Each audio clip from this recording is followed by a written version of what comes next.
So hello எல்லாருக்கும் வணக்கம். ரொம்ப நாள் கழிச்சு நான் ப்ரெசென்ட் பண்றேன். ஸோ எந்த டிலேயும் இல்லாம டைரக்டா கேஸ்க்கு போலாம். ஸோ இன்னைக்கு நான் ப்ரெசென்ட் பண்ண போற கேஸ் என்ன அப்படின்னு பார்த்தீங்கன்னா, KC cinema versus state of Jammu and Kashmir. So இந்த கேஸ் எப்படி வந்துச்சு சுப்ரீம் கோர்ட்க்கு அப்படின்னு பார்த்தீங்கன்னா, ஃபர்ஸ்ட் வந்து ஜம்மு அண்ட் காஷ்மீர் ஹைகோர்ட்ல 2 பிராக்டிசிங் லாயர்ஸ் அட்வொகேட்ஸ் வந்து ஒரு பிஐஎல் ஃபைல் பண்ணியிருப்பாங்க. அது என்ன பிஐஎல் அப்படின்றத பார்த்தீங்கன்னா, நம்ம எல்லாருக்கும் தெரிஞ்ச ஒரு ரொம்ப காமனான இஷ்யூ தான். வெதர் மூவி தியேட்டர்ஸ்குள்ள நம்மள வந்து சாப்பாடு, பெவரேஜஸ் நம்ம ட்ரிங்க்ஸ்லாம் எடுத்துட்டு போக விடாம அ தடுக்கிறதுக்கு நெறைய ப்ரொவிஷன்ஸ் எல்லா சினிமா ஹால்ஸும் ப்ரோஹிபிட் அஸ், அதாவது நம்மள டிஸ்அலோவ் பண்ணுவாங்க. அது வந்து வேலிடான ரூலா இல்லையா? இப்படி வந்து சினிமா தியேட்டர்ஸ் பண்ணலாமா, பண்ணக்கூடாதான்றது தான் என்டையர் டிஸ்பியூட்டே. ஸோ இவங்க வந்து ஹைகோர்ட்ல இந்த இஷ்யூ ரைஸ் பண்ணி ஒரு பிஐஎல்ல ரிட் பெட்டிஷனா ஃபைல் பண்ணியிருந்தாங்க. ஸோ அதுக்கு ஹைகோர்ட் ஆஃப் ஜட்ஜ்மெண்ட் வந்து ரிட் ஜூரிஸ்டிக்ஷன் எக்ஸசைஸ் பண்ணி என்ன வந்து ஃபர்ஸ்ட் சொல்லியிருக்காங்கன்னு பார்ப்போம். ஆனா அதுக்கு முன்னாடி ஃபர்ஸ்ட் தியேட்டர் சைட்ல இருந்து இந்த தியேட்டர் ஓனர்ஸ் வந்து என்ன கன்டென்ஷன் ரைஸ் பண்றாங்க, இந்த ஸ்டேட் மூவி கோயர்ஸ்லாம் என்ன இது கன்டென்ஷன் ரைஸ் பண்றாங்க அப்படின்றத பார்ப்போம். ஸோ இப்போ மூவி கோயர்ஸ் தியேட்டர் ஓனர்ஸ் என்ன சொல்றாங்க அப்படின்னா, இந்த தியேட்டர்ஸ்லாம் வந்து எங்களோட பிரைவேட் ப்ராப்பர்ட்டி. அப்படி இருக்கும்போது அந்த பிரைவேட் ப்ராப்பர்ட்டிக்குள்ள நீங்க உள்ள வரும்போது அங்க என்ன மாதிரி டேர்ம்ஸ் அண்ட் கண்டிஷன்ஸ் இல்ல அதை எப்படி வந்து நடத்தணும்ன்றது வந்து எங்களோட rights and we can exercise it அப்படின்னு அவங்க சொல்றாங்க. செகண்ட் அவங்க சப்போர்ட் பண்ற செகண்ட் பாயிண்ட் அவங்க என்ன சொல்றாங்கன்னா, இந்த எல்லா சினிமா தியேட்டர்ஸையும் ரெகுலேட் பண்ற ரூல்ஸ் பாத்தீங்க என்னன்னா, எஸ்பெஷலி ஜம்மு காஷ்மீர்ல Jammu and Kashmir cinema regulation rules 1975 இருக்கும். ஸோ இந்த 1975 ரூல்ஸ்ல ஸ்பெசிபிக்கா கவர்மெண்ட் வந்து எந்த ப்ரொவிஷனும் கொடுக்கல. இந்த மாதிரி தியேட்டர் ஓனர்ஸ் உள்ள என்ட்ரி யாரையும் வந்து சாப்பாடோ இல்ல ட்ரிங்க்ஸோ எடுத்துட்டு வரக்கூடாது, தண்ணியோ எடுத்துட்டு வரக்கூடாது அப்படின்னு ப்ரொஹிபிட் பண்ணக்கூடாதுன்னு சொல்லிட்டு எந்த ப்ரொவிஷனும் இல்ல. அதனால நாங்க ப்ரொஹிபிட் பண்ணலாம் அப்படின்னு தியேட்டர் ஓனர் சொல்றாங்க. தேர்ட் பாயிண்ட் என்னன்னா, யாரையும் நாங்க கம்பல் பண்ணி தியேட்டர் வாங்கன்னு சொல்லல. யாரையும் கம்பல் பண்ணி அப்படியே தியேட்டர் வந்தாலும் நீங்க உள்ள வந்து சாப்பிடணும், இங்க நாங்க விக்கிறதுதான் சாப்பிடணும்னு நாங்க உங்களுக்கு சொல்லல. அப்படி இருக்கும்போது இது வந்து டோட்டலி உங்க சாய்ஸ். நீங்களா ஒரு சாய்ஸ் எடுத்து உள்ள வரீங்க அப்படின்னா நீங்க எங்களோட கண்டிஷன்ஸ் வந்து கம்ப்ளை பண்ற மாதிரி இருக்கணும் அப்படின்றாங்க. அது போக பேசிக் ஃபெசிலிட்டிஸ் இந்த மாதிரி குடிக்கிற தண்ணிலாம் வந்து ஹைஜீனிக்கான தண்ணி, அதுவும் ஃப்ரீ ஆஃப் காஸ்டா நாங்க ப்ரொவைட் பண்றோம். யாரையும் அதை கம்பல் பண்ணி நாங்க வந்து காசு கொடுத்து வாங்க வைக்கல. இன்னொரு பாயிண்ட் என்ன அப்படின்னா, குழந்தைகளுக்கு தேவையான சாப்பாடு வந்து தேவையான அளவு எடுத்துட்டு வரலாம் சினிமா தியேட்டர்ஸ்குள்ள. அதை நாங்க ப்ரொஹிபிட் பண்றது இல்ல. அது வந்து ஒரு மேட்டர் ஆஃப் பிரின்சிபலா நாங்க மெயின்டைன், அது எல்லா தியேட்டர்ஸும் அலோவ் பண்ணிட்டு இருக்கோம் அப்படின்னு சொல்றாங்க. ஃபைனல் பாயிண்ட் வந்து தியேட்டர் ஓனர்ஸ் என்ன சொல்றாங்க அப்படின்னா, ஒரு சினிமா டிக்கெட்டை நாங்க இஷ்யூ பண்ணும்போது அதுலயே தெளிவா நாங்க வந்து இன்ஸ்ட்ரக்ஷன்ஸ் ஒரு கண்டிஷன் போட்டுருவோம். இந்த மாதிரி உள்ள வர்றவங்க வந்து சாப்பாடோ இல்ல பாட்டில்ல ஃபில்டாவோ எம்டியாவோ எடுத்துட்டு வரக்கூடாது. அண்ட் அது சினிமா அந்த சினிமா தியேட்டரோட ஓனருக்கு முழு ரைட்ஸ் இருக்கு, யார் உள்ள வரலாம் யார் உள்ள வரக்கூடாதுன்னு டிசைட் பண்றதுக்கு. சோ இது எங்களோட ஆர்டிகல் 19(1)G கீழே எங்களுக்கு இந்த ரைட்ஸ் இருக்கு அப்படின்றது சினிமா தியேட்டர்ஸோட கன்டென்ஷன்ஸ். இப்போ நம்ம வந்து இந்த மூவி கோவர்ஸ், அந்த மூவி பார்க்க போறவங்க சைட்ல இருந்து என்ன சொல்றாங்க அப்படின்றத நம்ம பார்ப்போம். அதுல என்ன சொல்றாங்க அப்படின்னா, ஒரு சினிமா டிக்கெட்டை நான் புக் பண்றேன் அப்படின்னா, எனக்கும் அந்த சினிமா தியேட்டரோட ஓனருக்கும் ஒரு கான்ட்ராக்ட் மாதிரி. அப்போ அந்த கான்ட்ராக்ட்ல தெளிவா எக்ஸ்பிளிசிட்டா மென்ஷன் பண்ணணும், இந்த மாதிரி என்ன நான் ஈட்டபிள்ஸ கொண்டு வரக்கூடாது அப்படின்ட்டு. பட் இது வந்து இந்த contention actually will not be valid because நம்ம ஏற்கனவே பார்த்துட்டோம். இந்த மாதிரி அவங்க வந்து டிக்கெட்லயே வந்து தெளிவா சொல்றாங்க எதையும் கொண்டு வரக்கூடாதுட்டு. பட் இது கோர்ட் எப்படி இன்டர்பிரேட் பண்றாங்கன்றத நம்ம கொஞ்ச நேரத்துக்கு அப்புறம் பார்ப்போம். செகண்ட் பாயிண்ட் என்ன அப்படின்னா, நாங்க வந்து படம் பார்க்க வரும்போது எங்களுக்கு ரொம்ப இன்கன்வீனியன்ஸ் கிரியேட் பண்ணப்படுது. ஏன்னா நாங்க உள்ள எதுவுமே சாப்பாடு எடுத்துட்டு வராததுனால, நாங்க வந்து சப்போஸ் எங்களுக்கு எதுவும் வேணும்னா கூட ரொம்ப காஸ்ட்லியா இருக்கிற அந்த உள்ள விக்கிற சாப்பாடு பொருட்களை மட்டும்தான் எங்களால வாங்க முடியுது. அதனால எங்களை ஃபோர்ஸ் பண்ணி எங்களை வந்து ரொம்ப ஒரு இக்கட்டான சுச்சுவேஷன்ல போடுறீங்க அப்படின்றது இவங்களோட இன்னொரு கன்டென்ஷன். தேர்ட் கன்டென்ஷன் என்னன்னா, அவங்க வந்து எப்படி வந்து சினிமா தியேட்டர்ஸ் வந்து இல்ல 1975 ரூல்ஸ் வந்து எங்கள வந்து ப்ரோஹிபிட் பண்ணக்கூடாதுன்னு சொல்லலன்னு சொல்றாங்களோ, இவங்க என்ன சொல்றாங்கன்னா, நீங்க 1975 ரூல்ஸ் வந்து ப்ரோஹிபிட் பண்ணணும்னு சொல்லல அப்படின்றது இவங்களோட கன்டென்ஷன். பிகாஸ் ஆக்சுவல் இஷ்யூ என்னன்னா 1975 ரூல்ஸ். இந்த ரூல்ஸ் தான் வந்து சினிமா தியேட்டர்ஸ் எல்லாரையும் ரெகுலேட் பண்றாங்க. இந்த ரெகுலேஷன்ல வந்து this regulation is silent. Whether ஈட்டபிள்ஸையோ பெவரேஜஸையோ உள்ள சினிமா தியேட்டருக்குள்ள கொண்டு வரலாமா வரக்கூடாதுன்றத பத்தி ரொம்ப அமைதியா இருக்கு. அதுதான் மெயின் காஸ் ஆஃப் கன்ஃபியூஷனே. அங்க தெளிவா ஒரு இன்ஸ்ட்ரக்ஷன் இருந்திருந்தா இந்த இந்த இஷ்யூவும் வந்திருக்காது. சோ நெக்ஸ்ட் ஃபைனல் பாயிண்ட் என்ன அப்படி மூவி கோவர்ஸ் ரேஸ் பண்றாங்க அப்படின்னா, எங்களுக்கு வந்து as a human being we have a right to choice of food. And அது வந்து ரைட் டு ஜங்க் ஃபுட் சாப்பிடக்கூடாது. நாங்க ரைட் டு குட் ஹெல்த் எல்லாம் இருக்கு. ஆனா இங்க நாங்க தியேட்டர்ஸ்ல வந்து பர்ச்சேஸ் பண்ணணும்னா எங்களுக்கு ஹெல்த்தி ஃபுட் ஆப்ஷன்ஸ் எல்லாம் இல்ல.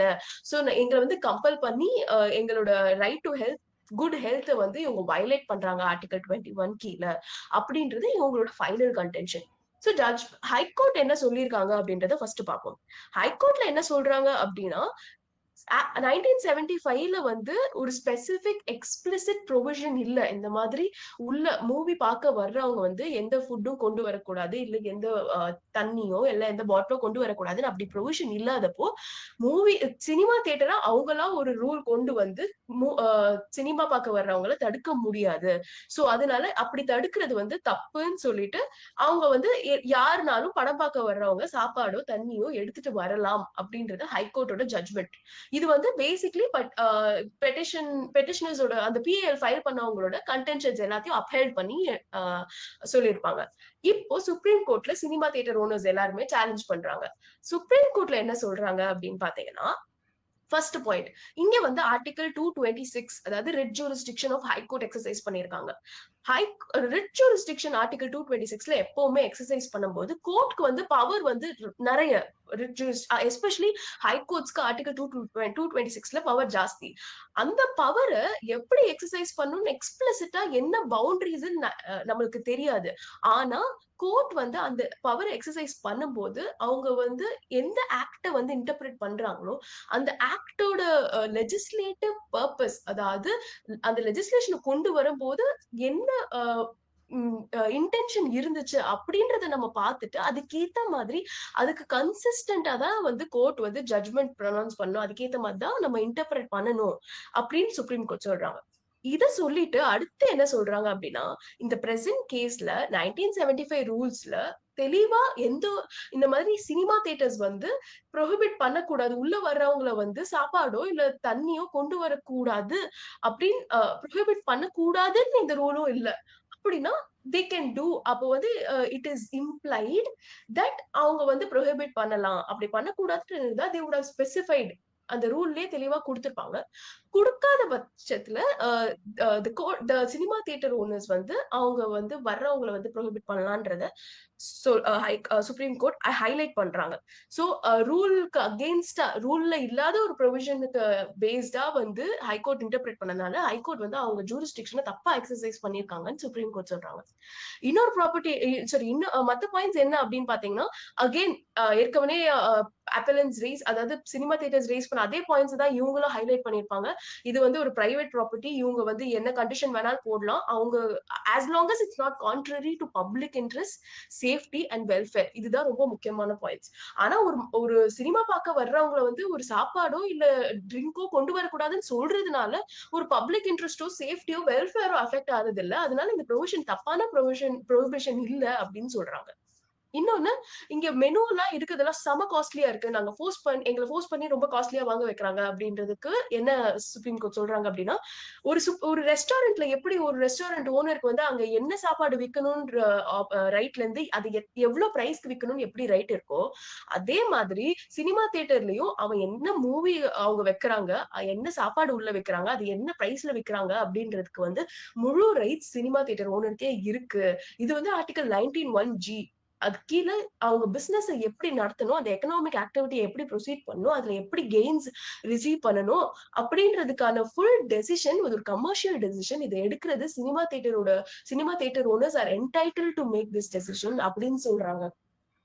இதுக்கப்புறம் ஃபைனலா என்ன சொல்றாங்க அப்படின்னா, ஒரு ஒரு ஒரு மனிதன் வந்து நான் வந்து தியேட்டருக்கு போறேன். நான் வந்து ஒரு டிக்கெட்ட புக் பண்ணிட்டு நான் படம் பார்க்க போறேன் அப்டின்னா, யாரும் உங்கள கம்பல் பண்ணி தியேட்டருக்கு போக சொல்லல. தியேட்டருக்கு போணுன்ற எடுக்கிற முடிவு உங்களோட முடிவு. அங்க உள்ள போய் சாப்பிடணும்ன்றதும் உங்களோட முடிவு தான். யாரும் உங்கள கம்பல் பண்ணி கண்டிப்பா சினிமா பார்க்கணும், கண்டிப்பா சாப்பாடு நீங்க சாப்பிடணும்னு சொல்லல.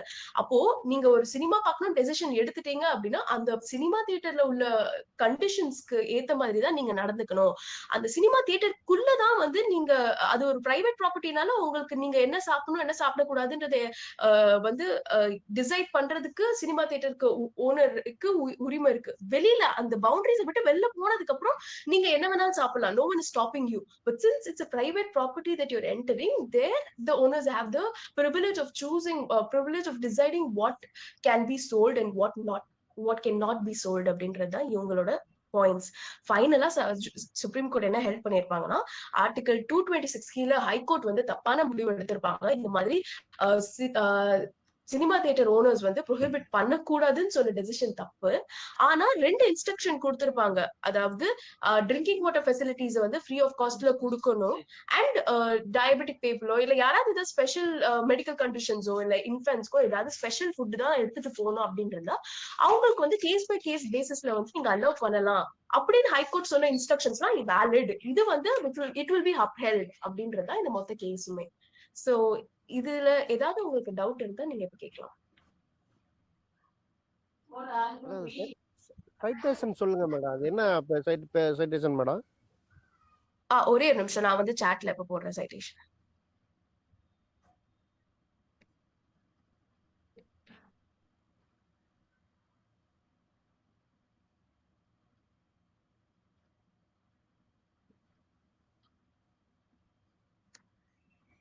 இது 2023 ஜட்மெண்ட் தான். நான் லைவ்லாவோட சைட்டேஷன் போடுறேன். எனக்கு எஸ்சிசி வந்து நான் கொஞ்சம் டைம் கொடுத்தீங்கன்னா தேடி போடுவேன். சாரி நான் இப்பதான் வந்தேன். இதுல ரேட் எதுவும் டிஸ்கஸ் பண்ணிருந்தாங்களா? அமௌண்ட் எம்ஆர்பி ரேட்டை விட இஷ்டத்துக்கு விற்கணும் அப்படின்ட்டு எதுவும் டிஸ்கஸ் பண்ணி? ஆமா சார். ஹலோ சொல்லுங்க. என்ன சார் கேட்டீங்க? அது மினிமம் ரீட்டைல் பிரைஸோட அவங்க எக்ஸ்ட்ரா எவ்வளவு நாள் வித்துக்கலாமா? அவங்களுக்கு பெர்மிஷன் இருக்கா? இல்ல சார், ஐ திங்க் எம்ஆர்பி ப்ராடக்ட்ஸ்ல அப்படி இருக்காது. எம்ஆர்பி ப்ராடக்ட்ஸ்ல நீங்க எம்ஆர்பி பிரைஸ்க்கு தான் விற்கணும். பட் இங்க வந்து உங்களுக்கு தியேட்டர் ஸ்பெசிபிக்கா பாத்தீங்க, இந்த நம்மளோட ஃபேக்ட்ஸ் அண்ட் சர்க்கம்ஸ்டன்சஸ் படி பாத்தீங்கன்னா எம்ஆர்பி ப்ராடக்ட்ஸ் இல்ல, மோஸ்ட்லி வந்து அவங்களாம் குக் பண்ணி சேல் பண்றதா தான் இருக்கும். சோ அந்த ப்ராடக்ட்ஸ் மட்டும் தான் டிஸ்கஸ் பண்றாங்க. எம்ஆர்பி ப்ராடக்ட்ஸ், எம்ஆர்பி இருக்கிற ப்ராடக்ட்ஸ் வந்து மோஸ்ட்லி எம்ஆர்பி தான் வந்து விற்கணும். அதுக்கு மேல விற்க மாட்டாங்க. பட் ஆனா அந்த ரேட்டை ஃபிக்ஸ் பண்ணக்கூடிய எந்த கைடன்ஸும் கிடையாது. அவங்களா எந்த ரேட்னாலும் ரேட் ஃபிக்ஸ் பண்றதுக்கு கைடன்ஸ் கொடுக்கல சார். ஏன்னா இது வந்து பிகாஸ் எப்படி வந்து ஒரு ரெஸ்டாரண்ட்ஸ்க்கு வந்து இந்த கைட்லைன்ஸ் எதுவும் கிடையாதோ அதே மாதிரி இவங்களுக்கும் வந்து லிபர்ட்டி கொடுத்துருக்காங்க. ஏன்னா இது வந்து ஒரு என்டர்டெயின்மெண்ட் ஹப்பா பாக்குறாங்க. இந்த இந்த கான்செப்ட் என்ன சொல்றாங்க அப்படின்னா, தியேட்டரை வெறும் தியேட்டரா மட்டும் பார்க்காம இப்பெல்லாம் வந்து ஒரு ஒரு என்டர்டெயின்மெண்ட் சென்டர் ஆயிடுச்சு. So it's not nearly a theatre, அது தியேட்டர் கம் ஈட்ரி, ஒரு ஒரு ரெஸ்டாரண்ட் காம்பினேஷன் மாதிரி இருக்கு. அப்போ வந்து இவங்க தே ஹேவ் த லிபர்ட்டி, அவங்களே வந்து என்ன விற்கணும் எந்த பிரைஸ்க்கு விற்கணும்னு அவங்க டிசைட் பண்ணலாம். எப்படி இது வந்து ஒரு பிசினஸ், அந்த பிசினஸ் அவங்க எப்படி நடத்தலாம் அன்லஸ் அண்ட் அன்டில் அது கான்ட்ரரி டு ப்ரொவிஷன்ஸ் ஆஃப் லாவா இருக்கக்கூடாது. இப்படி ஹை பிரைசஸ்ல விற்கிறது வந்து it's not contrary to law, because நம்ம லக்ஸுரி ரெஸ்டாரண்ட்ஸ் நிறைய பாக்குறோம், அங்கேயும் இட்ஸ் எக்ஸ்பென்சிவ். ஸோ அந்த மாதிரி இது வந்து கன்சிடர் பண்ணப்படும் அப்படின்றதுதான் வந்து கோர்ட்டோட கன்டென்ஷன் சார். வணக்கம், என் பேர் Abhiram. LLB third year Delhi யூனிவர்சிட்டியில் படிக்கிறேன் இப்போது கரண்ட்டாக. Central bureau of investigation versus T Gangi Reddy. இது 16th January 2023 வந்த ஜட்ஜ்மெண்ட்டு. ஸோ இந்த ஜட்ஜ்மெண்ட் கொடுத்தது justice M R Shah and justice C T Ravikumar. So இந்த கேஸில் வந்துட்டு சிஆர்பிசி 167 சப்க்ளாஸ் 2 பேஸ் பண்ணி தான் அந்த கேஸோட லீகல் இஷ்யூ மெயினாக இருக்கும். ஸோ லீகல் இஷ்யூக்கு போகிறதுக்கு முன்னாடி நம்ம ஃபேக்ட்ஸ் மெயினாக பார்த்துருவோம், ஒரு ஆர்டராக போகும். ஸோ அது கவனிச்சுக்கோங்க. ஸோ March 15, 2019 என்ன ஆகுதுன்னா, ஆந்திர பிரதேஷ் லெஜிஸ்லேட்டிவ் கவுன்சிலும் former member of Andhra Pradesh legislative கவுன்சிலும் அப்புறம் முன்னாள் லோக்சபா மெம்பரும் ஆன ஸ்ரீ ஒய்எஸ் விவேகானந்தா அவர் வீட்டில் he's been found dead. So அவர் வந்து ஒய்எஸ்ஆர் காங்கிரஸோட ஒரு மிகப்பெரிய தலைவர் இங்கே ஆந்திர பிரதேஷில்.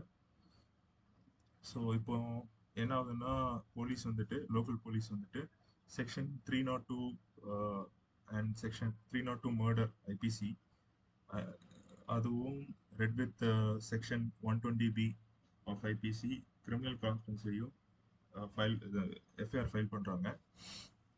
ஸோ மார்ச் 28 நியர்லி 13 டேஸுக்கு அப்புறம் என்ன நடக்குதுன்னா ஒரிஜினல் அக்யூஸ்ட் வந்துட்டு லோக்கல் போலீஸ் டிடெயின் பண்ணுறாங்க. டிடெயின் பண்ணிட்டு ஜுடிஷியல் டிடென்ஷனுக்கு சென்ட் பண்ணுறாங்க.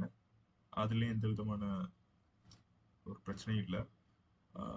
பட் ஜூன் 26 ஆகும்போது என்ன ஆகுதுன்னா 90 days பீரியட் எக்ஸ்பயர் ஆகுது. ஆனால் இன்னும் போலீஸ் வந்துட்டு சார்ஜ் ஷீட்டு ஃபைல் பண்ணல. அப்போ இங்கே செக்ஷன் 167(2) என்ன சொல்லுதுன்னா ஆஃப் சிஆர்பிசி என்ன சொல்லுதுன்னா, இங்கே சப்கிளாஸ் 2 நீங்கள் எடுத்து பார்த்தீங்கன்னா சப்கிளாஸ் 1ல ஆக்சுவலாக என்ன சொல்லியிருப்பாங்கன்னா 24 ஹவர்ஸுக்குள்ள இன்வெஸ்டிகேஷன் ஃபைல் பண்ண முடியலைன்னா ஐ மீன் இன்வெஸ்டிகேஷன் கம்ப்ளீட் பண்ணி சார்ஜ் ஷீட் ஃபைல் பண்ணணும் அப்படின்னு சொல்லியிருப்பாங்க. சப்கிளாஸ் 2ல என்ன சொல்லியிருக்குன்னா இந்த 15 days தான் மேக்ஸிமம். நீங்கள் வந்துட்டு மஜிஸ்ட்ரேட் வந்துட்டு இஃப் மஜிஸ்ட்ரேட் திங்ஸ் ஃபிட், மஜிஸ்ட்ரேட்டுக்கு சரின்னு பட்டுதுன்னா ஐ மீன் தெர் இஸ் இந்த கேஸில் ஏதாவது ஒரு டவுட் இருக்குது, இந்த அக்யூஸ்ட் வந்துட்டு பண்ணியிருப்பானோ இல்லைன்னா வேலிட் ரீசன் மாதிரி ஏதாவது இருந்ததுன்னா கோர்ட்டுக்கு வந்துட்டு ஐ மீன் மஜிஸ்ட்ரேட் வந்துட்டு 15 days எக்ஸ்டென்ஷன் கொடுக்கலாம்.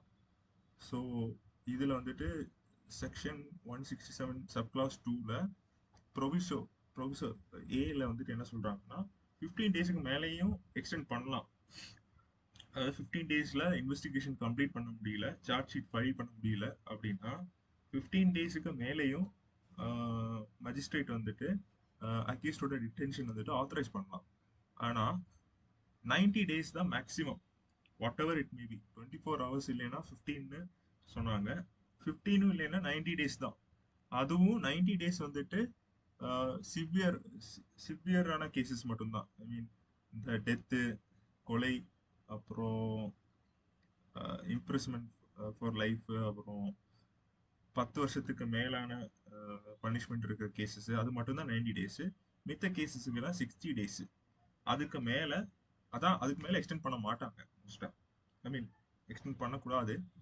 ஸோ இந்த 90 days தான் மேக்ஸிமம். 90 daysக்குள்ள சார்ஜ் ஷீட் ஃபைல் பண்ணேன்னா அக்யூஸ்டுக்கு டிஃபால்ட் பெயில் கிடைக்கும் இந்த செக்ஷன் 162 சப்கிளாஸ் 2 சிஆர்பிசி படி. ஸோ இங்கே அதான் நடந்திருக்கு. ஜுடிஷியல் மேஜிஸ்ட்ரேட் ஃபர்ஸ்ட் கிளாஸ் வந்துட்டு பெயில் கொடுக்குறாங்க அக்யூஸ்டுக்கு. ஒரு வருஷம் கழிச்சு மார்ச் 2020ல சிபிஐ கேஸ் எடுத்துட்டு 432 சப்கிளாஸ் 2 சிஆர்பிசி படியா கேன்சலேஷன் ஆஃப் பெயிலுக்கு அப்ளை பண்றாங்க ட்ரையல் கோர்ட்ல. ஆனா ட்ரையல் கோர்ட் வந்துட்டு அதை டிஸ்மிஸ் பண்ணுது.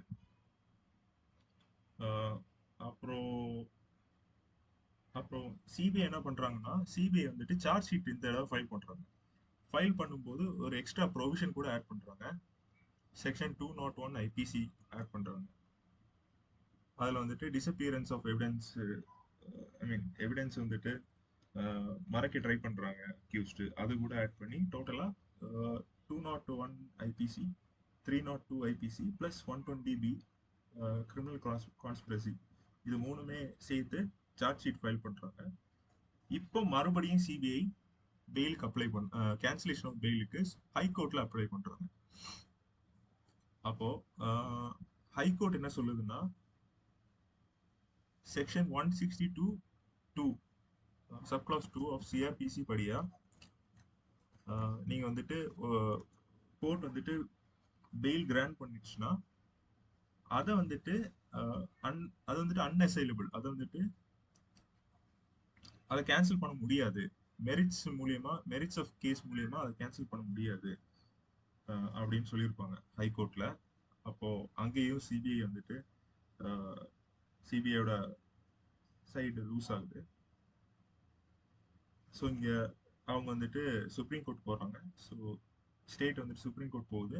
சுப்ரீம் கோர்ட்ல வந்துட்டு மெயினான இஷ்யூ என்னன்னா, அதாவது செக்ஷன் 167 சப்ளாஸ் 2 சிஆர்பிசியில் ரிலீஸ் பெயில் வாங்கி ரிலீஸ் ஆன ஒரு அக்யூஸ்டை சார்ஜ் ஷீட் ஃபைல் பண்ணதுக்கு அப்புறமா மறுபடியும் அவங்கள ஜெயிலில் போட முடியுமா? I mean after cancellation of bail, இந்த பெயில் கேன்சல் பண்ணதுக்கு அப்புறம் செக்ஷன் 167(2)ல கேன்சல் பண்ண பெயிலுக்கு அப்புறம் மறுபடியும் அவங்கள ஜெயிலில் போடலாமா அப்படின்னு ஒரு கேள்வி வருது. அப்படி போடலாம்னா அதுக்கான சர்க்கம்ஸ்டான்சஸ் என்னன்னு ஜஸ்டிஸ் எம்ஆர் ஷா அவங்க பெஞ்சுக்கு வருது அண்ட் சிடி ரவிக்குமார் அவங்க பெஞ்சுக்கு டிசைட் பண்ணதுக்காக வருது.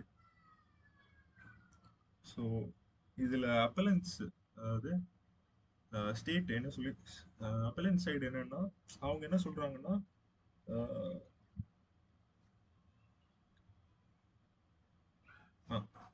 இங்க அவங்க வந்துட்டு அஸ்லம் பாபாலால் அப்படின்னு சொல்லி ஒரு கேஸ் வந்துட்டு சைட் பண்றாங்க. அந்த கேஸ்ல என்ன சொல்லியிருப்பாங்கன்னா 167(2) சிஆர்பிசி வந்துட்டு அதை வந்துட்டு நீங்க அந்த அந்த அது மூலியமா கிடைச்ச பெயில கேன்சல் பண்ணலாம். எப்போன்னா ஒரு ஒரு ஒஃபென்ஸ் வந்துட்டு ரொம்ப சீரியஸா இருக்கு, அக்யூஸ்டுக்கு மேல நல்ல டவுட் இருக்கு அப்படின்னா அந்த பெயில நீங்க கேன்சல் பண்ணலாம் அப்படின்னு. அதாவது 167 பேசிக்கலி வந்துட்டு செயலபிள், அது வந்துட்டு கேன்சல் பண்ணலாம் அப்படின்னு தான் அந்த அஸ்லாம் பாபாலால் கேஸ்ல சொல்லியிருப்பாங்க. ஆப்போசிட் சைடு என்ன சொல்லுதுன்னா 167(2)ல கொடுத்த பெயில் தான் அது வந்துட்டு அக்யூஸ்டோட ஃப்ரீடம் அஃபெக்ட் பண்ணுது, பிளஸ் வயலேட்டிங் ஆர்டிகிள் 21 அப்படின்னு சொல்றாங்க. இதுக்கு கோர்ட் என்ன சொல்லுது அதான் நம்ம பார்க்க போறோம். ஸோ கோர்ட் என்ன சொல்லுதுன்னா 167(2)ல கொடுத்துருக்க ப்ரொவிஷன் வந்துட்டு எதுக்காகனா, ஐ மீன் 167(2)ல கொடுக்குற பெயிலோட பேசிஸே என்னன்னா, நீங்க மெரிட்ஸ் ஆஃப் த கேஸுக்கு போறதுக்கு முன்னாடி அது எதுக்கு கொடுக்குறாங்கன்னா, ப்ராசிக்யூட்டிங் ஏஜென்சி அங்க ஃபெயில் ஆகுது. ப்ராசிக்யூட்டிங் ஏஜென்சிக்கு 90 days கொடுக்குறாங்க. அந்த 90 daysல உங்களால சார்ஜ் ஷீட்டே ஃபைல் பண்ண முடியல. அப்புறம் அது வரைக்கும் அக்யூஸ்ட் வந்துட்டு இட்ஸ் அஃபெக்டிங் இஸ் ஃப்ரீடம் அப்படின்னு சொல்றாங்க. ஸோ இதான் இது ஒரு ஒப்சர்வேஷன் கோர்ட்டோட. ஸோ இந்த ஒரு ஃபால்ட்னால தான் இந்த செக்ஷன்ல பெயிலே கொடுக்குறாங்க.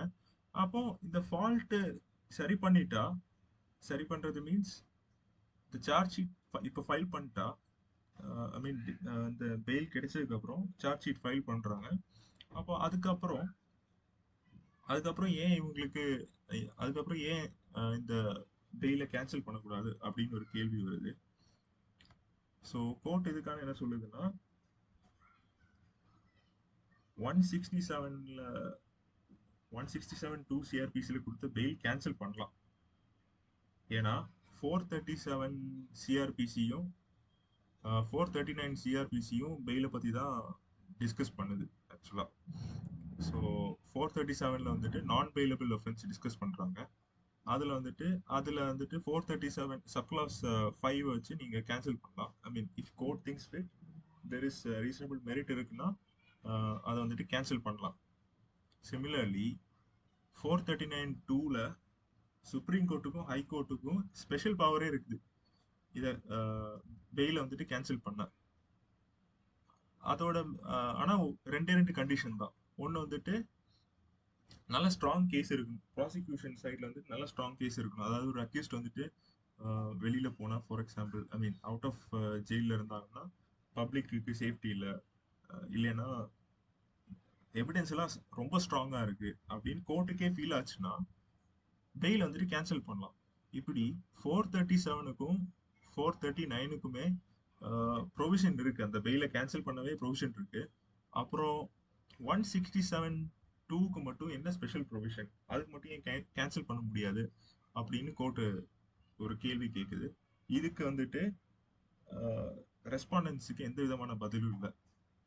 அப்போ கோர்ட் இதுக்கு என்ன சொல்லுதுன்னா, சுப்ரீம் கோர்ட் என்ன சொல்றாங்கன்னா, 167(2) வந்துட்டு சார்ஜ் ஷீட் ஃபைல் பண்ணதுக்கு அப்புறம் அந்த 167(2)ல கிடைச்ச பெயில் இருக்கு இல்லையா, அதை வந்துட்டு சார்ஜ் ஷீட் ஃபைல் பண்ணதுக்கு அப்புறம் அந்த பெயிலை கேன்சலேஷன் பண்ணலாம். ஆனா 2 இம்பார்ட்டன்ட் கண்டிஷன் சொல்றாங்க. ஃபர்ஸ்ட் கண்டிஷன் என்னன்னா, ஒரு சார்ஜ் ஷீட் ஃபைல் பண்ணியிருக்காங்க இல்லையா, அதுல வந்துட்டு கேஸ் ரொம்ப ஸ்ட்ராங்கா இருக்கணும், சீரியஸ் கேஸா இருக்கணும். அந்த கேஸ் வந்துட்டு நான் பெயிலபிளாகவும் இருக்கணும், நான் பெயிலபிள் கிரைமாகவும் இருக்கணும் அப்படின்னு சொல்றாங்க. ஸோ இதுதான் மெயினாக சொல்ல வராங்க. அப்சர்வேஷன், கோர்ட் அப்சர்வேஷன் இதுதான், சுப்ரீம் கோர்ட் அப்சர்வேஷன். ஸோ ஜட்மெண்ட்ல ஃபைனலாக என்ன சொல்ல வராங்கன்னா, ஜட்மெண்டா கோர்ட் என்ன சொல்லுதுன்னா, ஹைகோர்ட்டோட டிசிஷன் தப்பு, இதை திருப்பி ஹைகோர்ட்டுக்கே ரிட்டர்ன் பண்றாங்க இந்த கேஸை ரீகன்சிடர் பண்ண. இப்போ இந்த இவ்வளோ டைரக்ஷன்ஸ் கொடுத்துருக்காங்க கோர்ட் அப்சர்வேஷன்ஸா, 3 மெயின் அப்சர்வேஷனா கொடுத்துருக்காங்க. இந்த ரெக்கமெண்டேஷனை கன்சிடர் பண்ணி இந்த கேஸை மறுபடியும் டிஸ்கஸ் பண்ண சொல்லியிருக்காங்க. ஸோ கன்க்ளூஷனை என்ன சொல்லணும்னா, டிஃபால்ட் பெயில் 167(2)ல கிடைக்கிற அக்யூஸ்டு கிடைக்கிற டிஃபால்ட் பெயில் வந்துட்டு கேன்சல் பண்ணலாம். சார்ஜ் ஷீட்டு ஃபைல் பண்ணதுக்கு அப்புறம் அந்த பெயிலை கேன்சல் பண்ணலாம். பட் ஸ்ட்ராங் கேஸ் இருக்கணும். ப்ளஸ் என்னன்னா, நம்ம முன்னாடி பார்த்த மாதிரி அது ஒரு நான் பெயிலபிள் கேஸாகவும் இருக்கணும், சீரியஸ் கேஸாக இருக்கணும். லைக் இந்த கேஸில் என்னன்னா, அவரை கொலை பண்ணியிருப்பாங்க, 302 போட்டிருப்பாங்க, 120B போட்டிருப்பாங்க, கிரிமினல் கான்ஸ்பிரசி, 201 ஃபைல் பண்ணியிருப்பாங்க. இது எல்லாமே சீரியஸ் கேஸ் தான். ஸோ இப்போ வந்துட்டு ஹைகோர்ட் தான் டிசைட் பண்ணணும், இதை கன்சிடர் பண்ணதுக்கான சரியான அத்தாரிட்டி ஹைகோர்ட் தான் அப்படின்னு இந்த கேஸ்ல சுப்ரீம் கோர்ட் சொல்லியிருக்கு. ஸோ இதுதான் இந்த கேஸ். டவுட் எதாவது இருக்குதா சார்? அந்த NDPS ஆக்ட்ல அப்ளிகபிள் ஆகுமா இல்லையான்னு இருக்குது. நான் NDPS ஆக்டுக்கு இது அப்ளை ஆகாது. NDPS ஆக்டுக்கு CRPC அப்ளை ஆகாது. அது 180 days. அது ஸ்பெஷல் அந்த செக்ஷன் 5 CRPC படி அவங்க தனியா ஸ்பெஷல் ஆக்ட்னா அதுதான் அப்ளை ஆகும். ஸோ அங்க 180 days கம்பல்சரி. ஸோ நீங்க அதுல பெயில் கேட்க முடியாது. இப்போ லா ஆஃப் லேண்ட் என்ன சொல்றாங்கன்னா, பிலோ 7 years நீங்க அரெஸ்டே பண்ணாதீங்க அப்படின்னு தான் சொல்றாங்க. Now supreme court stated clearly, below 7 years offence எல்லாம் நீங்க அரெஸ்டே பண்ணாதீங்க, டிஃபால்ட் பெயில்ல நீ விட்டுறது தேவையே இல்லை, அவனை ஆட்டோமேட்டிக்கா விட்டுருங்க அப்படின்னு சொல்றாங்க. ஸோ 90 days வரைக்கும் ஒரு கைதியை போய் நீங்க அரெஸ்ட் பண்ணுங்க அப்படின்னு சொல்றீங்கன்னா 7 years கீழே வந்து நம்ம அதை ரைட்டா கேட்க முடியாது. அவன் பெயிலபிள் அஃபென்ஸ், நான் பெயிலபிள் அஃபென்ஸ் இப்போ அவன் பண்ணியிருக்கான், பிலோ 7 yearsனா நீங்க அரெஸ்ட் பண்ணக்கூடிய, அவனை ஏன் அரெஸ்ட் பண்ணு கம்ப்ளைண்ட் ரைட்டா கேட்க முடியாது. இதெல்லாம் கேட்டுட்டு இருந்தாங்க. இப்போ யாருமே அரெஸ்ட் பண்ணுங்க அக்யூஸ்ட அப்படின்னு கேட்க முடியாது.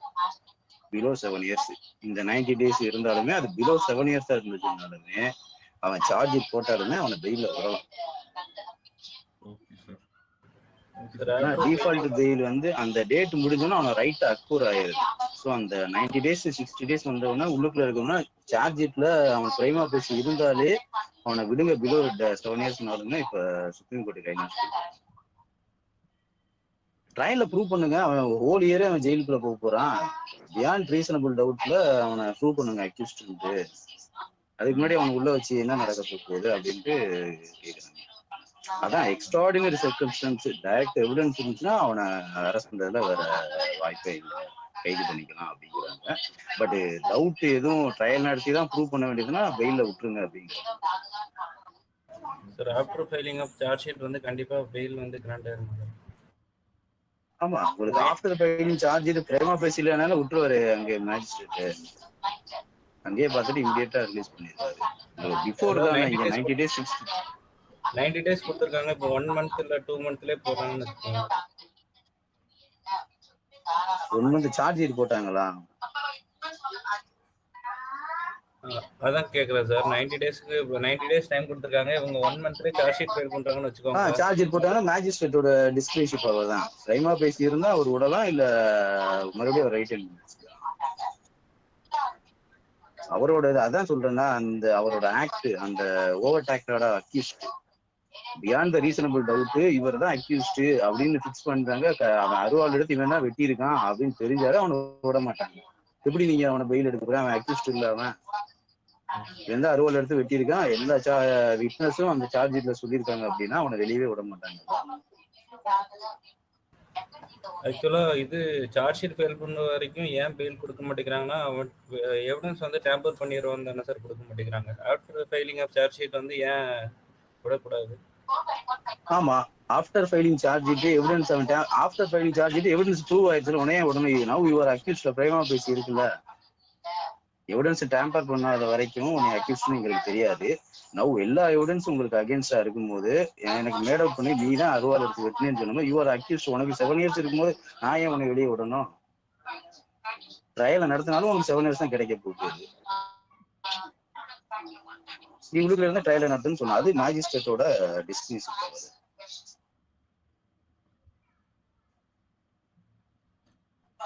புரியுதா sir? Okay, sir. Thank you so much, sir. Actually, we are also students, so it was enlightening for us also. Thank you, sir. வேற ஏதாவது கிளாரிஃபிகேஷன் ஏதாவது இருந்தா கேட்கலாம்.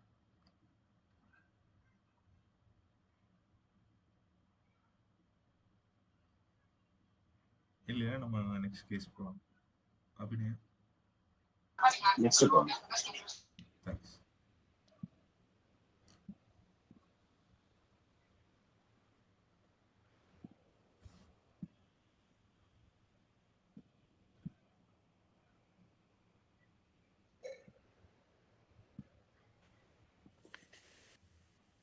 ஸோ நம்ம ஆடிபிளாக இருக்கேனா? மேம் ஆடிபிளாக இருக்குங்க. கண்டினியூ. ஓகே. ஸோ நம்ம இப்போ அடுத்து பார்க்க போகிற கேஸ் வந்து state of Gujarat and others versus doctor P.A. Bhatt and others. So இந்த கேஸ் வந்து April 2023 கொடுக்கப்பட்ட ஜட்ஜ்மெண்ட் இது. ஸோ இந்த கேஸில் ப்ரெசென்ட் பண்ணுறீங்களா? ப்ரெசென்ட் டாக்குமெண்ட் பண்ணுறேன். விசிபிளா? எனக்கு விசிபிளா இருக்கு. தென் ஃபைன். ஓகே. ஸோ இந்த கேஸில் வந்து basically ayurvedic doctors and allopathic doctors வந்து வெதர் அவங்களுக்கு வந்து ஒரு சேம் ஸ்கேல் ஆஃப் பே கொடுக்கணுமா இல்லையாங்கிறத ரிவால்வ் பண்ணி இருக்க ஒரு ஜட்ஜ்மெண்ட் தான் இது. ஸோ இந்த ஃபேக்ட்ஸ் வந்து இதோட history it starts from 1990. So அந்த பேசிக் ஃபேக்ட்ஸ் என்னங்கிறத ஃபர்ஸ்ட் பார்ப்போம். 1990 வந்து ministry of health and family welfare வந்து எம்பிபிஎஸ்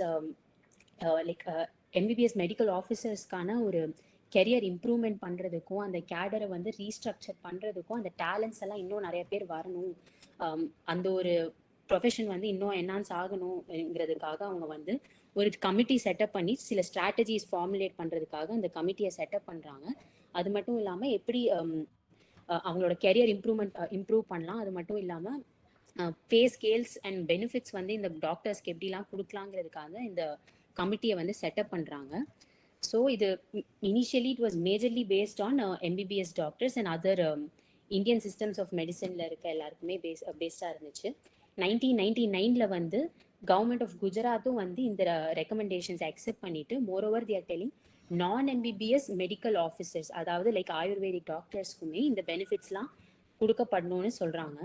ஸோ இனிஷியலி அவங்களெல்லாம் ரெக்ரூட் ஆனப்போவும் தோ அவங்களுக்கு பெனிஃபிட்ஸ் இருந்தாலுமே அது வந்து எம்பிபிஎஸ் டாக்டர்ஸ்க்கு இருந்த அளவுக்கான ஒரு ஸ்கேல் ஆஃப் பே வந்து இந்த ஆயுர்வேதிக் டாக்டர்ஸ்க்கு கொடுக்கப்படலை.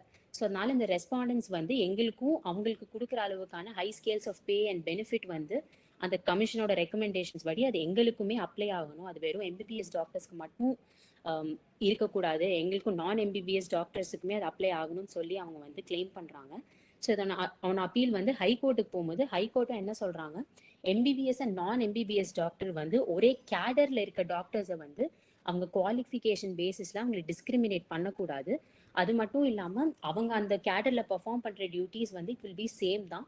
ஸோ அதனால தே ஷுட் கெட் ஈக்குவல் பேன்னு வந்து ஹைகோர்ட்ல சொல்றாங்க. பட் ஸ்டேட் வந்து இதை ஸ்டேட்டால அக்செப்ட் பண்ணிக்க முடியல. So they went on and appeal to the supreme court. Supreme கோர்ட்ல வந்து ஸ்பெஷல் லீவ் பெட்டிஷன் வந்து கிராண்ட் பண்ணிட்டு ஒரு இன்டரிம் ஆர்டர் வந்து பாஸ் பண்றாங்க. அந்த ஆர்டர்ல என்ன சொல்றாங்கன்னா, அந்த ஆர்டர்ல கொடுக்கப்பட்டிருக்க ஆல் கண்டிஷன்ஸை வந்து அட்லீஸ்ட் 50% வந்து வித்தின் 2 months அந்த டாக்டர் இது கவர்மெண்ட் வந்து ஃபுல்ஃபில் பண்ணுன்னு சொல்றாங்க. பட் அதுக்கப்புறம் நம்ம பார்த்தோம்னா like the respondents are claiming that the state did not follow this interim order. அதை கம்ப்ளை பண்ணாமையே தான் அவங்க வந்து அடுத்தடுத்து போயிட்டு இருந்தாங்கன்னு சொல்லி ஒரு அப்பீல். ஸோ இப்படி பார்க்கும்போது ஆக்சுவலி நிறையா கேசஸ் அண்ட் அப்பீல்ஸ் வந்து நிறையா ஃபைல் பண்ணி ஸோ ஃபைனலி 2023 இந்த கேஸை வந்து ஹேண்டில் பண்ணுறாங்க. ஸோ இந்த கேஸ் நம்ம வந்து பார்த்தோம்னா இந்த ஜட்மெண்ட் வந்து statutes or law as such வந்து பெருசா இதுல வந்து பேஸ் பண்ணாம நிறைய precedents and in very simple practical அப்ரோச்ல தான் இந்த வந்து கேஸ்க்கான ஜட்மெண்ட்டை கொடுத்துருக்காங்க. ஸோ ஸ்டேட் என்னென்ன கண்டென்ட் பண்றாங்கன்னு பார்க்கலாம். ஸ்டேட் வந்து என்ன சொல்றாங்கன்னா, ஆலோபதி டாக்டர்ஸ் பேசிக்லி அதெல்லாம் எம்பிபிஎஸ் டாக்டர்ஸ் வந்து இனிஷியலி அவங்களுக்கு ஒரு ஸ்கேல் ஆஃப் பேயை வந்து ஹையர் பண்ணது ஏன்னா அந்த டாக்டர்ஸ்க்கான டிமாண்ட் ஜாஸ்தியா இருந்துச்சு அண்ட் சப்ளை கம்மியா இருந்துச்சு. ஸோ அந்த டேலண்ட்டை வந்து இன்னும் நிறைய ஆலோபதி டாக்டர்ஸ் வரணுங்கிறதுக்காக தான் நாங்கள் வந்து ஒரு ஸ்ட்ராட்டஜி யூஸ் பண்ணி அந்த ஸ்கேல் ஆஃப் பேயை வந்து இன்க்ரீஸ் பண்ணியிருந்தோம்.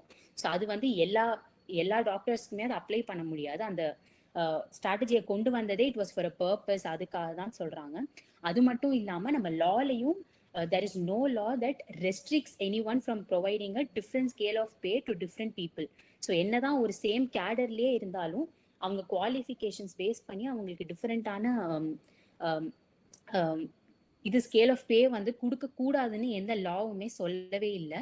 அது மட்டும் இல்லாம என்னதான் அவங்க ஒரே கேடர்ல இருந்தாலும் allopathy doctors and Ayurveda doctors வந்து ரெண்டு பேருமே டிஃப்ரெண்ட் டியூட்டிஸ் அண்ட் ரெஸ்பான்சிபிலிட்டிஸ் அவங்களுக்கு அவங்களோட ஸ்கில்ஸ்க்கு பேஸ் பண்ணி இருக்கும். ஸோ அதனாலதான் இந்த டிஃப்ரெண்ட் ஸ்கேல் ஆஃப் பே இருக்குன்னு சொல்றாங்க.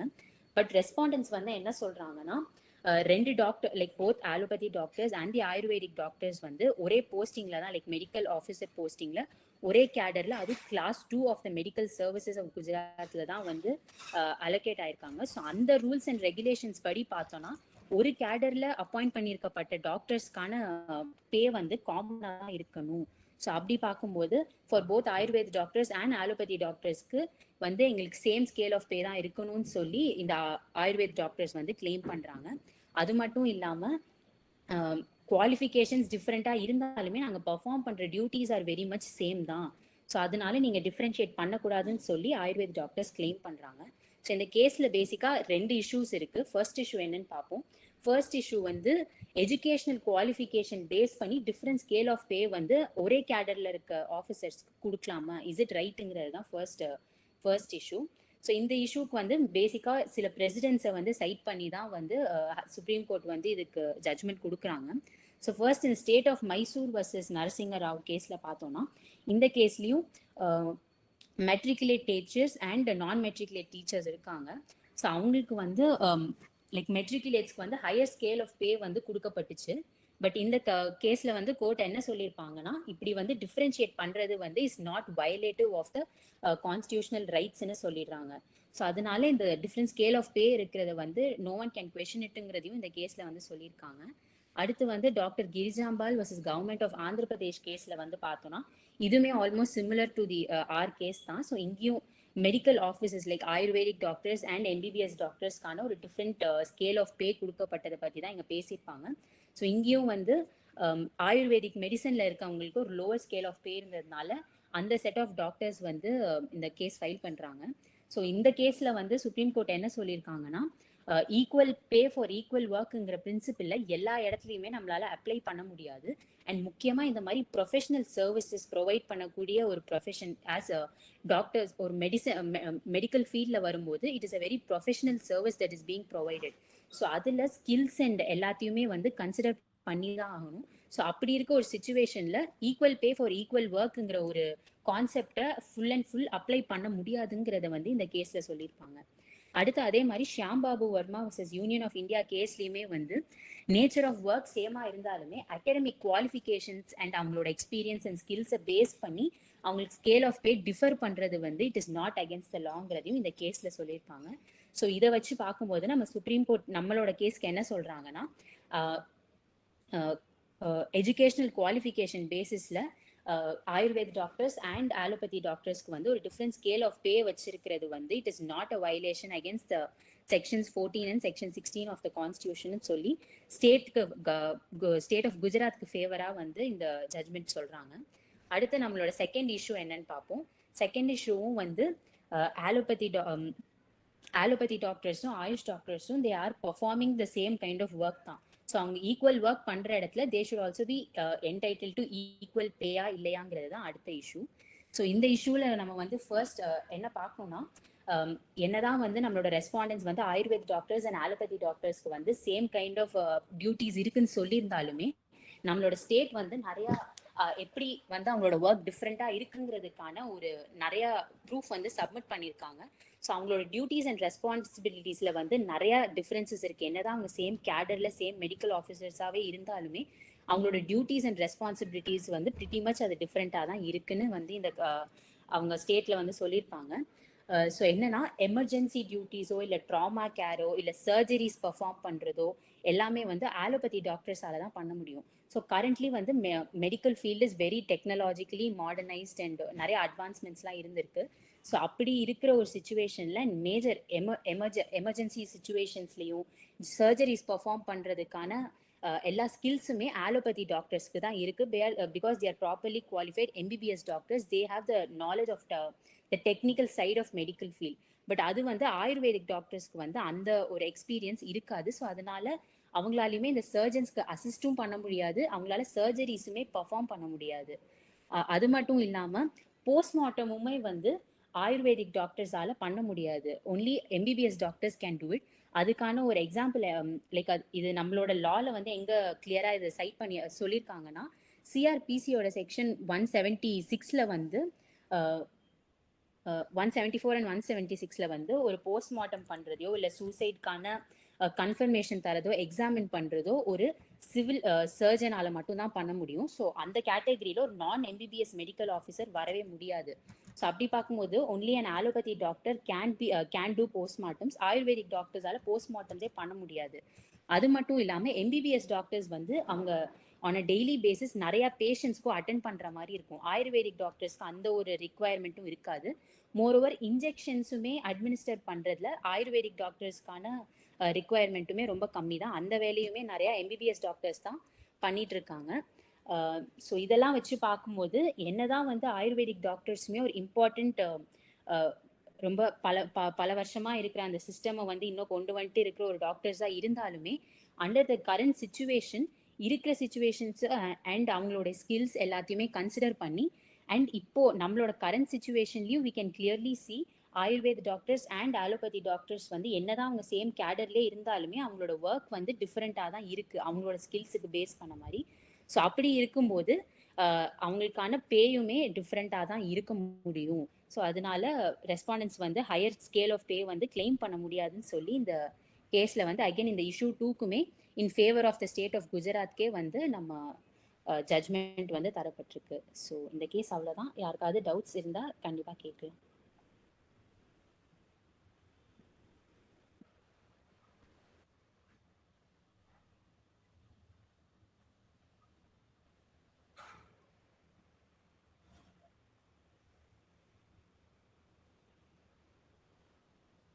யாருக்கும் டவுட்ஸ் எதுவும் இல்லைன்னா நம்ம நெக்ஸ்ட் கேஸ் போகலாம்.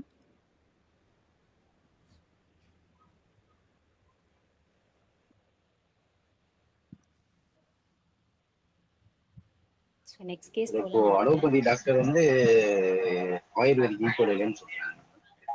ஈக்குவல் இல்லைன்னு இல்லை, நம்ம கேஸ்ல வந்து பாக்குறது அந்த கேடர்ல இருக்க மெடிக்கல் ஆஃபீஸர்ஸ் பர்ஃபார்ம் பண்ற டியூட்டிஸ் தான். ஸோ அவங்க இருக்கிற அந்த ஒரு சிச்சுவேஷன்ல வந்து ஆயுர்வேதிக் டாக்டர்ஸ் பர்ஃபார்ம் பண்ற டியூட்டிஸோ இல்லை அவங்களுக்கு இருக்கக்கூடிய ஸ்கில்ஸும் ஆலோபதி டாக்டர்ஸ்க்கு இருக்கக்கூடிய அந்த ஸ்கில்ஸும் அவங்க பர்ஃபார்ம் பண்ணக்கூடிய ஆனா ஆயுர்வேதிக்ல இருந்து பிரிஞ்சதுதான் இந்த அலோபதியே. ஆயுர்வேதிக்ல இருந்து பிரிஞ்சதுதான் அலோபதியே. இப்படி 6ஆம் செஞ்சுரியில வந்து சுசூருதர்ன்ட்டு ஒருத்தவர் கண்டுபிடிச்சதா அந்த ஆயுர்வேதிக். அதுல இருந்து பிரிஞ்சது அந்த அலோபதி. பாருங்க, 6ஆம் செஞ்சுரினா 600 கிபி 600. அலோபதி இப்ப 18th தான் உள்ளே என்ட்ராச்சு. நீங்க சென்னை மெடிக்கல் காலேஜ் போனாலுமே அந்த சுசுருதரோட ஸ்டாச்சு தான் முன்னாடியே வச்சிருப்பாங்க. ஏன்னா அவர் தான் father of Indian medicine. He is from ayurvedic. So நம்ம செகண்டா டெவலப் ஆனதை வந்து first develop father of the மெடிசனுக்கே இல்லைங்கிற ஆயுர்வேதிக் தான். இவர் தான் ஃபர்ஸ்ட் சர்ஜரி பண்ணவரே இந்தியாவிலேயே. இப்போ அந்த காலத்துல என்ன ஆச்சுன்னா, ஒரு ராஜா குளிக்கும் போது அவர் தலைக்குள்ள ஒரு இந்த ஃப்ராக் இருக்கு. ஃப்ராக்ல இன்னொரு வகை வந்து தேரைன்னு சொல்லுவாங்க. அது வந்து உயிரே வாழும், எந்த பாறைக்குள்ள கூட உயிர் வாழும்.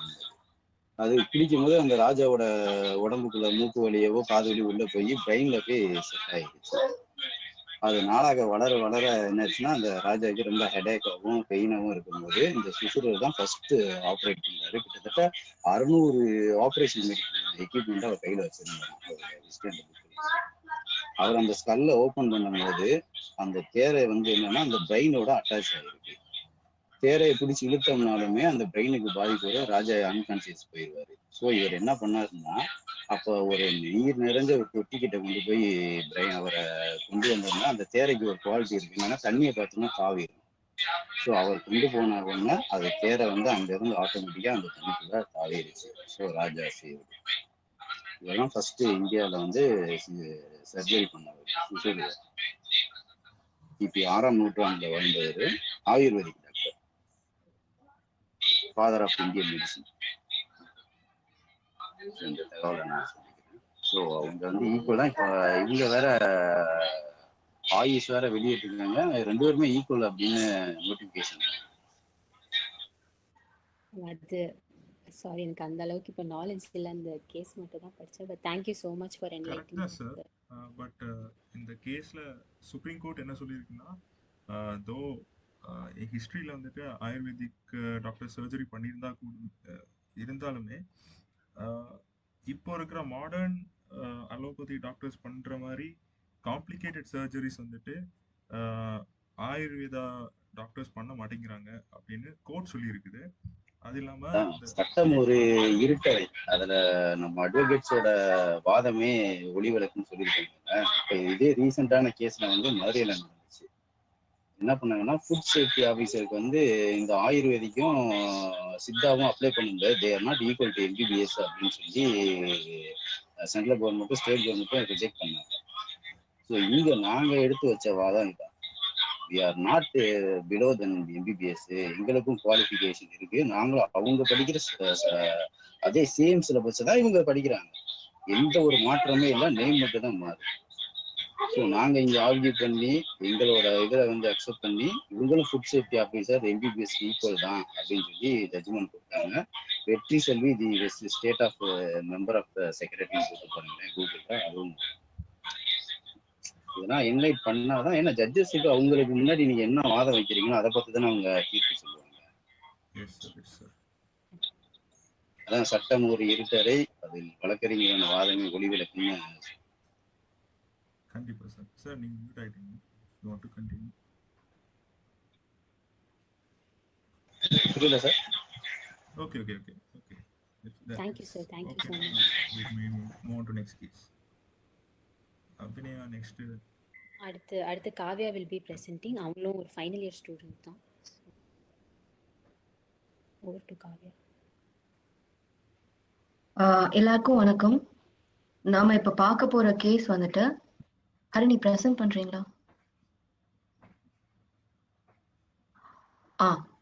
எல்லாருக்கும் தெரியுதா ஸ்கிரீன்ல? ஸ்கிரீன்ல தெரியுதா? என்னோட வாய்ஸ் ஆடிபிளா இருக்கா? எல்லாம் கரெக்டா இருக்கு. ஸோ நம்ம இப்ப பிரசன்ட் பண்ண போற கேஸ் வந்துட்டு ஆனந்த் தானூர் கமூர்சே விசஸ் ஸ்டேட் ஆஃப் மகாராஷ்டிரா. இந்த கேஸ்ல நம்ம முக்கியமா என்ன கொஸ்டின் வந்து பாக்குறோம்னா, சார்ஜஸ் ஃப்ரேம் ஆனதுக்கு அப்புறம் ட்ரையல் வந்து ஆரம்பிக்குதுன்னு நம்ம எல்லாத்துக்குமே தெரியும். ஆனா ஒன்ஸ் அந்த சார்ஜஸ் வந்து ஃப்ரேம் பண்ணதுக்கு அப்புறம் இன்வெஸ்டிகேஷனை வந்து ரீஇன்வெஸ்டிகேஷனாவோ இல்ல ஃப்ரெஷ் இன்வெஸ்டிகேஷனாவோ ஆரம்பிக்க முடியுமா, அப்படி அதுக்கு ஆர்டர் தர முடியுமா கோர்ட், அப்படிங்கிறது தான் இந்த கேஸ்ல நம்ம முக்கியமான கொஸ்டினா பார்க்குவோம். இதுல ஃபேக்ட்ஸ் என்ன அப்படிங்கறத இப்ப கொஞ்ச நேரத்துல பாத்துருவோம். அதாவது இந்த கேஸ்லோட அப்பலண்ட், அதாவது கம்ப்ளைண்ட் வந்துட்டு ஒரு சிவில் இன்ஜினியர். ஆக்சுவலி இந்த சிவில் இன்ஜினியர் வந்து என்ன பண்றாருன்னா, ஃபேஸ்புக்ல வந்துட்டு ஜிதேந்திர அவ்ஹாத் அப்படின்னு சொல்லிட்டு ஃபார்மர் மினிஸ்டர் ஸ்டேட் ஆஃப் மகாராஷ்டிராவோட என்சிபி கட்சி சேர்ந்த ஃபார்மர் மினிஸ்டருக்கு அகெயின்ஸ்டா ஃபேஸ்புக்ல வந்துட்டு ஒரு போஸ்ட் வந்து ஷேர் பண்றாரு. அது வந்து வைரல் ஆகுது.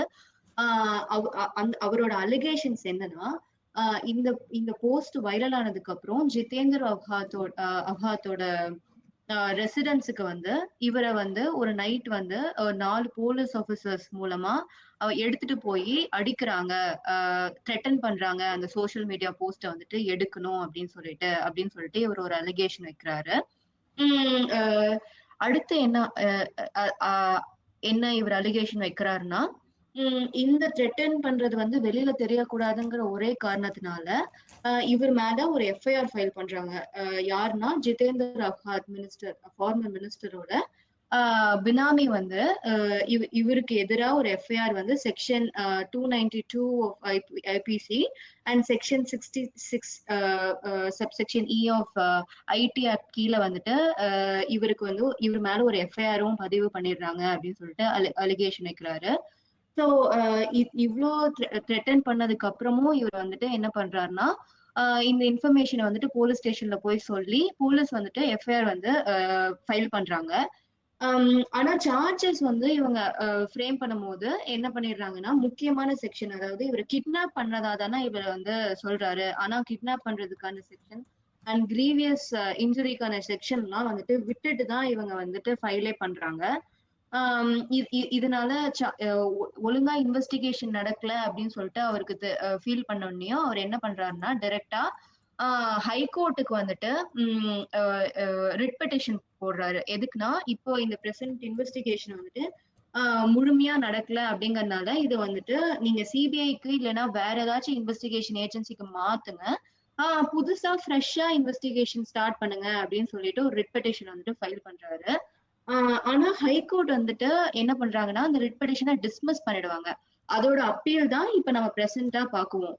அந்த ரிட் பெட்டிஷன் ஹியர் பண்ணும் போது ஆனா ஹைகோர்ட் நிறைய இன்டர்னம் ஆர்டர்ஸ் எல்லாம் வந்துட்டு போடுவாங்க. அதுல வந்துட்டு ஸ்டேட் இன்வெஸ்டிகேஷன் ஏஜென்சி தான் இந்த இன்வெஸ்டிகேஷன் இனிமேல இருந்து பார்க்கணும்னு சொல்லிட்டு ஒரு இன்டர்னம் ஆர்டர் கூட போட்டிருப்பாங்க. ஸோ ஸ்டேட் இன்வெஸ்டிகேஷன் ஏஜென்சி தான் இந்த இன்வெஸ்டிகேஷன் நடத்திட்டு போயிட்டு இருக்கும்.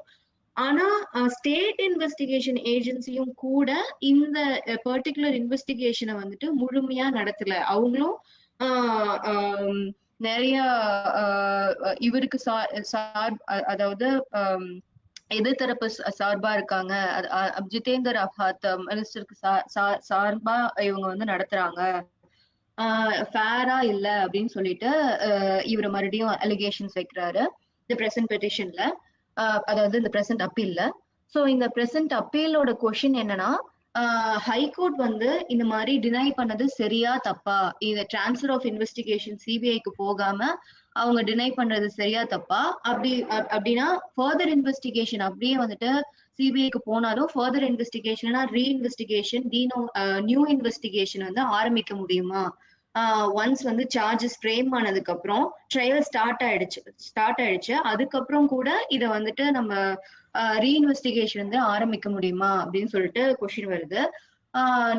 உங்களுக்கு நம்ம எல்லாத்துக்குமே தெரியும், according to section 173 of CrPC further investigation police ஆஃபீஸர்னால ஒன்ஸ் ஃபைனல் ரிப்போர்ட் வந்து மெஜிஸ்ட்ரேட்டுக்கு கொண்டு போய் கொடுத்ததுக்கு அப்புறம் கூட அவங்கனால பண்ண முடியும் அப்படின்னு தெரியும். ஆனா நியூ இன்வெஸ்டிகேஷனோ டினோவா இன்வெஸ்டிகேஷனோ பண்ண முடியுமா அப்படின்னா அந்த செக்ஷன் அதை பத்தி எதுவும் சொல்லியிருக்க மாட்டாங்க. அது மட்டும் இல்லாம ஒன்ஸ் வந்து ட்ரையல் ஸ்டார்ட் ஆனதுக்கு அப்புறம் பண்ண முடியுமான்னு சொல்லியிருக்க மாட்டாங்க. ஸோ அந்த கொஸ்டினை தான் நம்ம வந்துட்டு இப்ப இந்த கேஸ்ல வந்துட்டு டிஸ்கஸ் பண்ண போறோம். மொதல் கொஸ்டின் என்னன்னா, when can an investigation be transferred to CBI or any other investigation agency? அந்த கொஸ்டினுக்கு 2 கேசஸ் ரெஃபர் பண்ணிருப்பாங்க. ஒன்னு வந்துட்டு Himanshu Kumar versus state of Chhattisgarh and இன்னொன்னு வந்துட்டு state of west Bengal versus committee for protection of democratic rights. மொதல் கேஸ்ல வந்துட்டு என்ன சொல்றாங்கன்னா, ரேர் அண்ட் எக்ஸப்ஷனல் கேசஸ்ல அந்த கேஸ் இந்த பர்டிகுலர் கேஸோட ஃபேக்ட்ஸ் அண்ட் சர்க்கம்ஸ்டன்சஸ் எல்லாம் கன்சிடர் பண்ணி அந்த இன்வெஸ்டிகேஷனை வந்துட்டு சிபிஐ இல்லைன்னா இன்னொரு இன்வெஸ்டிகேஷன் கொண்டு போறதுக்கு வந்து காரணம் இருந்தா அப்போ மட்டும் வந்து கொண்டு போய்க்கலாம் அப்படின்னு சொல்லிட்டு ஜட்ஜ்மெண்ட்ல வந்து சொல்றாங்க. ஆனா ரேர் அண்ட் எக்ஸப்ஷனல் கேசஸ்ல மட்டும்தான் கொண்டு போகணும்னு சொல்றாங்க. அடுத்து வந்துட்டு state of west Bengal versus committee for protection of democratic rights கேஸ்ல வந்துட்டு என்ன சொல்றாங்கன்னா, எங்க வந்துட்டு இந்த பவரை வந்து கோர்ட் வந்து ரொம்ப ஸ்பேரிங்காகவும் காஷியஸாகவும் பயன்படுத்தணும்.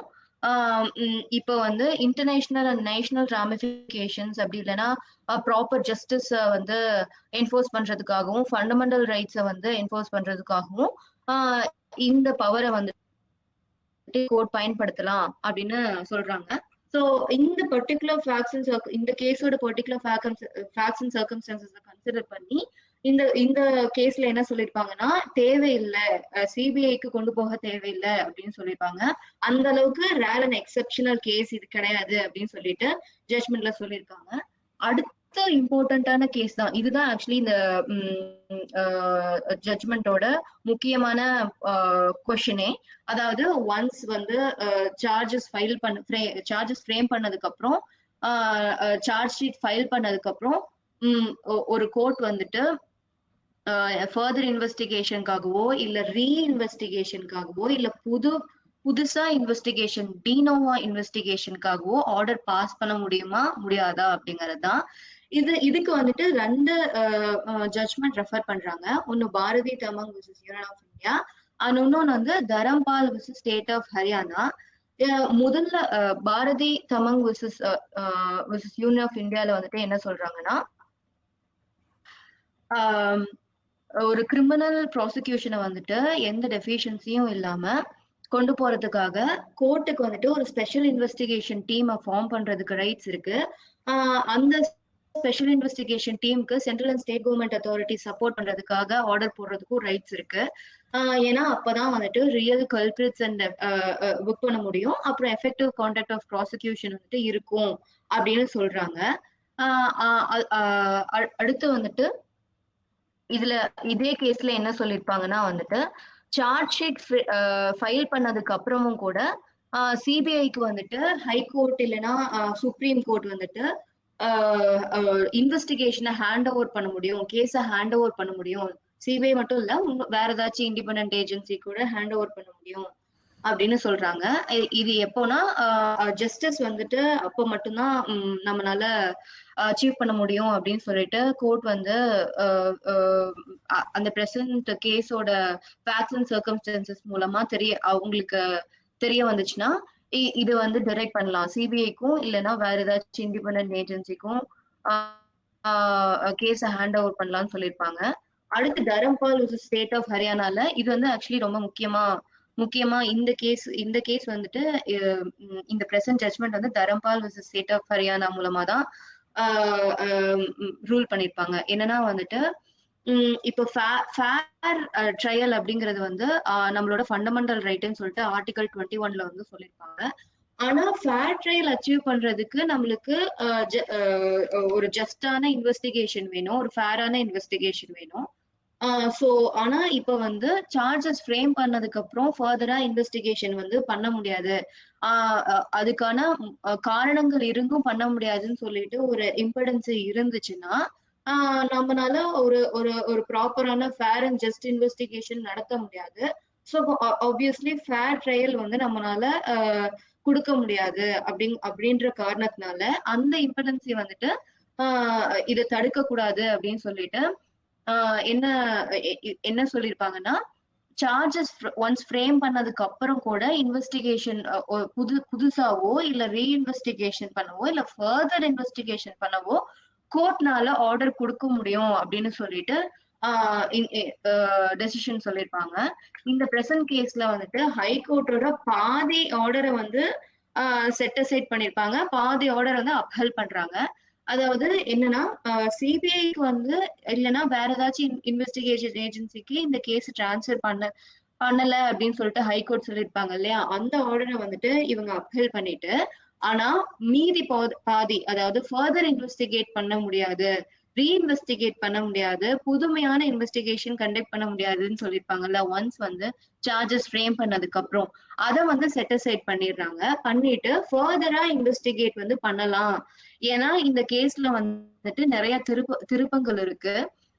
2022 இந்த கேஸ்ல வந்து முக்கியமா பார்த்தோம்னா சார்ஜ் ஷீட்லயே வந்து அக்யூஸ்டோட பேரை ஆட் பண்ணிருக்கவே மாட்டாங்க, மினிஸ்டரோட பேரை. அப்போ வந்து கரண்ட்ல பவர்ல வேற அவர் இருந்தாரு.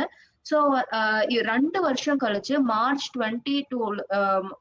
மார்ச் மாதம் 2022ல தான் வந்துட்டு செகண்ட் சார்ஜ் ஷீட்ல இவரோட பேரை வந்து 13வது அக்யூஸ்டா ஆட் பார் பண்ணிருப்பாங்க. அது மட்டும் இல்லாம முதல்ல அப்ப பிரசன்ட் கவர்மெண்ட் வந்துட்டு இருக்கிற அவங்க இருந்த தரப்புல இருந்து மாறி கவுண்டர் அஃபிடவிட் வேற இதுல ஃபைல் பண்ணிருப்பாங்க. என்னன்னா இந்த பிரசன்ட் அப்பலண்ட்டுக்கு துணையா ஒரு அதாவது அவங்களுக்கு சாதகமான ஒரு கவுண்டர் அஃபிடவிட் வர ஃபைல் பண்ணியிருப்பாங்க. இந்த மாதிரி நிறைய மாறி மாறி மாறி இருக்கிறதுனால இந்த ஃபர்தர் இன்வெஸ்டிகேஷன் வந்து பண்ணா கொஞ்சம் பெட்டரா இருக்கும் அப்படின்னு சொல்லிட்டு ஃபீல் பண்றதுனால கோர்ட் வந்து இந்த ஆர்டரை வந்து பாஸ் பண்ணியிருப்பாங்க. 3 மாசத்துக்குள்ளார இத ஃபர்தர் இன்வெஸ்டிகேஷன் வந்து பண்ணி மெஜிஸ்ட்ரேட் கிட்ட வந்து ரிப்போர்ட் சப்மிட் பண்ணணும்னு சொல்லிட்டு ஆர்டர் பாஸ் பண்ணிருப்பாங்க. சோ வேற ஏதாச்சும் உங்களுக்கு புரிஞ்சதுன்னா ஓகே, வேற ஏதாச்சும் டவுட் இருந்தா கேட்கலாம்.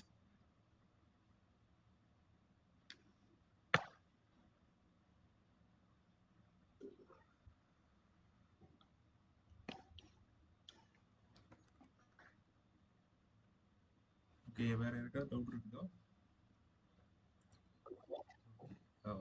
வேற டவுட் எதுவும் இல்லைன்னா இன்னைக்கு செஷன் வைண்ட் அப் பண்ணலாம். ஸோ இன்னைக்கு நம்ம 1 hour மேலேயே இன்னைக்கு செஷன் டிஸ்கஸ் பண்ணியிருக்கோம். 4 judgments, 4 most important judgments of 2023 discuss பண்ணியிருக்கோம். நாங்கள் ஃபர்ஸ்ட்ல இருந்து என் கூட ட்ராவல் ஆனவங்களுக்கு தெரியும். we have been discussing 2022ல நடந்த இம்பார்ட்டன்ட் ஜட்ஜ்மெண்ட்ஸ் டிஸ்கஸ் பண்ணி முடிச்சிட்டோம். அந்த சீரீஸ்க்கு அப்புறமா ஒரு ஷார்ட் பிரேக்குக்கு அப்புறமா 2023ல நடந்த இம்பார்ட்டன்ட் ஜட்ஜ்மெண்ட்ஸை இப்போ டிஸ்கஸ் பண்றோம். இது செகண்ட் வீக் ஆக்சுவலா. ஸோ இன்னைக்கு டிஸ்கஷனுக்கு கான்ட்ரிபியூட் பண்ண எல்லாருக்கும் ஸ்பெஷல் தேங்க்ஸ், எஸ்பெஷலி ஓப்பன் ஹவுஸ்ல எல்லா பக்கமுமே ஏகப்பட்ட செஷன்ஸ் போயிட்டு இருக்கு. அதான் இன்னைக்கு ரொம்ப பார்ட்டிசிபென்ட்ஸ் கம்மியா இருக்கு. நல்லா எல்லாமே ஓப்பன் ஹவுஸ்ல நிறைய ப்ரோக்ராம் போயிட்டு இருக்கு.